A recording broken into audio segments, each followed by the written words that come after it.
అవును.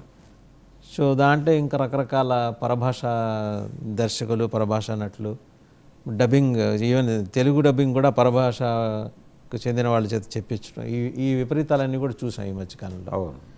సంగీతం కూడా మరి అదేంటో తెలియని ఒక బ్యాక్గ్రౌండ్ స్కోరు. సో ఇలాంటి బీభత్స కాండలు మరిన్ని రాబోతున్నాయి అనుకోవచ్చా? లేకపోతే త్రివిక్రమ్ ఎంట్రీ ఇస్తున్నాడు కాబట్టి కల్కిని మించిన కథతోటి అల్లు అర్జున్ పాన్ ఇండియా ప్రాజెక్ట్తో త్రివిక్రమ్ అని చెప్పి వస్తున్నాయి కాబట్టి కొంచెం ఎంటర్టైన్మెంట్ యాంగిల్ను, కొంత తెలుగు నేటివిటీ, పాన్ ఇండియా ఉంటే ఉండొచ్చు కానీ తెలుగు నేటివిటీ, తెలుగు మాట్లాడే క్యారెక్టర్లు, అంటే మిగిలిన సినిమాల్లో కూడా తెలుగు మాట్లాడారు కానీ తెలుగు అనిపించలేదు. అది తెలుగు అనిపించేలాంటి తెలుగు కావాలి మీకు. ఓకే. అయితే ఒకటండి, ఇక్కడ పాన్ ఇండియా సినిమా అనేది తెలుగు సినిమాకి వరమా శాపమా అని కనుక ఆలోచిస్తే ఆ డిస్కషన్ కూడా వచ్చింది. అవును. అంటే ఒకటి జరుగుతుంది, ఇప్పుడు దాదాపు ప్రతి డైరెక్టరు మీద ప్రెజర్ ఉంది. మాతో పాన్ ఇండియా ప్రాజెక్ట్ అయితేనే మేము ఓకే చేస్తామని చెప్తున్నారు పెద్ద హీరోలు అందరూ. ఎందుకంటే వీళ్ళకి పాన్ ఇండియా ప్రాజెక్ట్ అయితే తప్ప వీళ్ళు అనుకున్నటువంటి రెమ్యూనరేషన్ వర్కౌట్ అవ్వదు. ఆ రెమ్యూనరేషన్ వర్కౌట్ అవ్వాలంటే లోకల్ మార్కెట్ సినిమాలు చేస్తే కుదరదు. అందుకని వీళ్ళు తమతో సినిమాలు చేయడానికి ముందుకొచ్చే ప్రతి డైరెక్టర్కి ఇది ఒక కండిషన్గా పెడుతున్నారు.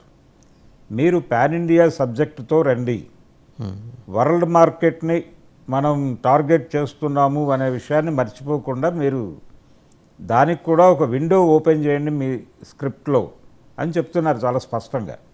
అందులో భాగంగానే ఈయన త్రివిక్రమ్ కూడా యాక్చువల్గా అలవైకుంఠపురం నాటికి ఈ పరిస్థితి లేదు. కానీ ఇప్పుడు అంటే ఆయన గుంటూరు కారం చేసేటప్పుడే మొదలైంది ఇది. అది కూడా పాన్ ఇండియా ప్రాజెక్టుగా చేయాలి అనేటువంటి ఒక ప్రెజరు. అదే సమయంలో మహేష్ బాబు ఇంకా ప్రిపేర్ కాలేదు. ఆ ప్రిపేర్ కాలేదు కాబట్టి ఆయన ఆ సినిమా వరకు అలా నడిపేశాడు. కానీ ఇప్పుడు అల్లు అర్జున్ దగ్గరకు వచ్చేసరికి అల్లు అర్జున్తో మళ్ళీ హిట్ కొట్టాలి అనుకుంటున్నాడు ఆయన. అల్లు అర్జున్తో ఆయనకి హ్యాట్రిక్ హిట్స్ ఉన్నాయి. అందుకని తిరిగి తన అదృష్టాన్ని అల్లు అర్జున్తో పరీక్షించుకోవాలనుకుంటున్నాడు త్రివిక్రమ్ శ్రీనివాస్. ఎందుకంటే గుంటూరు కారం అనేది చాలా ఇబ్బంది పెట్టింది. ఒక దర్శకుడిగా త్రివిక్రమ్ మీద చాలా విమర్శలు వచ్చినాయి ఆ సినిమాకి సంబంధించి. దాని నుంచి బయటపడాలి ఇప్పుడు. అంటే అజ్ఞాతవాసి తర్వాత ఎలాగైతే జూనియర్ ఎన్టీఆర్తో చేసినటువంటి వీరరాఘవ సినిమాతో ఎలాగైతే బయటపడ్డాడో అదే పద్ధతిలో ఇప్పుడు దీని నుంచి కూడా ఈ గుంటూరు కారం ఫెయిల్యూర్ నుంచి అల్లు అర్జున్తో ప్రయాణం చేయడం ద్వారా బయటపడాలని చూస్తున్నాడు ఆయన. ఆ మేరకు ఈయన వెళ్ళి ఆయన అడగటము సంప్రదించడం జరిగింది. అయితే ఆయన కోరిక ఏంటంటే పాన్ ఇండియా సబ్జెక్టు కావాలను అని. ఒక్క అల్లు అర్జున్ మాత్రమే కాదు, ఈయన జూనియర్ ఎన్టీఆర్ని అప్రోచ్ అవ్వాలనుకున్నాడు త్రివిక్రమ్. ఆయన్ని అప్రోచ్ అయినా కానీ అదే చెప్పి ఉండేవాడు, పాన్ ఇండియా సబ్జెక్టు కావాలను. ఆయన ఆల్రెడీ చేస్తున్నాడు కాబట్టి. లేదు, వీళ్ళందరూ ఆ మార్కెట్కి వెళ్ళిపోయారు. ఇప్పుడు తెలుగు సినిమా పరిస్థితి ఏంటంటే పాన్ ఇండియా సినిమా, వరల్డ్ మార్కెట్ని టార్గెట్ చేస్తున్న సినిమా, లోకల్ మార్కెట్ సినిమా, ఇలా 3 డివిజన్లలో నడుస్తోంది తెలుగు సినిమా నిర్మాణం. ఈ 3 డివిజన్లలో పెద్ద హీరోలతో సినిమా చేయదలుచుకున్న వాళ్ళు ఎవరైనా సరే వాళ్ళకి ఎన్ని ఇబ్బందులు ఉన్నప్పటికీ ఖచ్చితంగా పాన్ ఇండియా సబ్జెక్టుతోనే వెళ్ళాలి. ఓకే. రెండోది అల్లు అర్జున్కి ఒక ప్రాబ్లం ఉంది. ఆయన పుష్ప 2 చేస్తున్నాడు, 3 కూడా ఉంటుందని అంటున్నారు. 2A ఇంకా కన్ఫర్మ్ కాలేదు కదండి రిలీజ్. 2 రిలీజుకు సంబంధించిన సమస్యలు ఉన్నప్పటికీ అది డిసెంబర్లో రిలీజ్ డేట్ అనౌన్స్ చేశారు. అయితే ఆ డేట్కి రిలీజ్ అవుతుందా లేదా అనేది ఒక కన్ఫ్యూజన్ నడుస్తోంది. దానికి రకరకాల రీజన్స్ బయట ప్రచారంలో ఉన్నాయి. అయితే వాటికి అడ్డుకట్ట వేస్తూ దేవిశ్రీ ప్రసాద్ ఒక ప్రకటన చేశాడు, లేదు ఈ సినిమా అనుకున్న ప్రకారమే విడుదలవుతుంది అని. అది పక్కన పెట్టేస్తే దానికి 3 కూడా ఉంటుంది అనేది ఇంకొక ప్రచారం ఉంది. డెఫినెట్గా 3 ఉంటుంది అనేది బలంగా వినిపిస్తున్న మాట. అది అధికారికంగా ప్రకటిస్తారు అని. అయితే ఈ పుష్ప అనేటువంటి ప్రాజెక్ట్ నుంచి తొందరగా రిలీవ్ అయ్యి అట్లీ డైరెక్షన్లో ఒక సినిమా చేయాలి అనుకున్నాడు అల్లు అర్జున్. ఓకే అండి.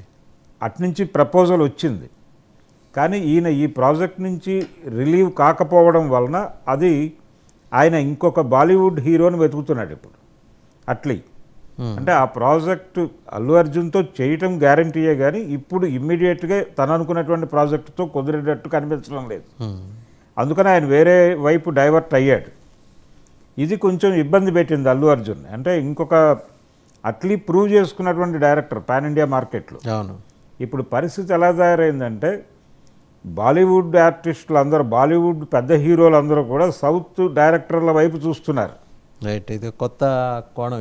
ఇది కొత్త కోణమే. అంటే సుకుమార్ కూడా పుష్ప ప్రాజెక్ట్ కంప్లీట్ చేసుకుని బయటకు వస్తే తనతో సినిమా చేయాలి అని 2-3 బాలీవుడ్ హీరోలు చూస్తున్నారు.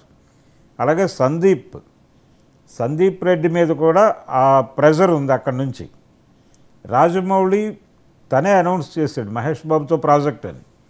అది 4 ఏళ్ల వరకు బయటకు రాదు కాబట్టి ఇప్పుడు అతని వైపు ఎవరు చూడటం లేదు. కానీ రాజమౌళితో సినిమా చేయాలి. 4 ఏళ్ళకి మొదలవుతుందా లేకపోతే 4 ఏళ్ల పాటు నడుస్తూ ఉంటుందా? 4 ఏళ్ళు నడుస్తుందండి. నడుస్తూనే ఉంటుంది. అంటే 5వ సంవత్సరం విడుదలవ్వచ్చు. కాబట్టి ఆయన జోలికి వెళ్ళటం లేదు. కానీ ఆయనతో చేయాలనేటువంటి తాపత్రయం కూడా కొంతమందిలో ఉంది అక్కడ బాలీవుడ్ నుంచి.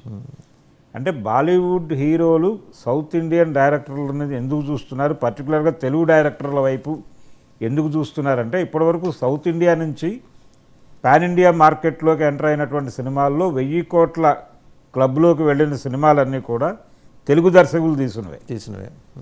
అది రాజమౌళి కావచ్చు, లేకపోతే నాగశ్విన్ కావచ్చు. అలాగే తను అంటే ఒక రకంగా కన్నడ డైరెక్టర్ కూడా ఉన్నాడు ఈ బ్యాచ్లో. కేజీఎఫ్ నుంచి ప్రశాంత్ నీల్ ఉన్నాడు, సుకుమార్ కూడా ఉన్నాడు. కాబట్టి సుకుమార్ కూడా ఇప్పుడు వాళ్ళ దృష్టిలో ఉన్నాడు, బాలీవుడ్ హీరోల దృష్టిలో ఉన్నాడు. అలాగే అల్లు అర్జున్ బాలీవుడ్ ప్రొడ్యూసర్ల దృష్టిలో ఉన్నాడు. అంటే ఇతనికి గుర్తింపు వచ్చింది హిందీ మార్కెట్లో, ఇతను నోన్ ఫేస్. ఇప్పుడు ఇతనితో సినిమా చేసి సౌత్ ఇండియన్ మార్కెట్ని కూడా కబ్జా చేయవచ్చు అనేది వాళ్ళ వ్యూహం. ఇది సౌత్ ఇండియన్ మార్కెట్ మీద విపరీతంగా దృష్టి పెట్టారు వాళ్ళు. ఆ దృష్టి పెట్టడం వల్లనే షారూఖ్ ఖాన్ అట్లీతో సినిమా కమిట్ అవ్వటం, అట్లీతో సినిమా చేయడానికి ఇంకొక బాలీవుడ్ హీరో వెంపర్లాడటం. ఈ ధోరణి చూస్తే సౌత్ ఇండియన్ మార్కెట్ మీద గతంలో కంటే కూడా ఇప్పుడు ఎక్కువ దృష్టి పెడుతున్నారు. అలాగే ఎక్స్పెక్టేషన్స్ కూడా పెరిగినాయి. అయితే ఈ బాలీవుడ్ నుంచి ఇలా జరుగుతుంటే మన టాలీవుడ్ హీరోలు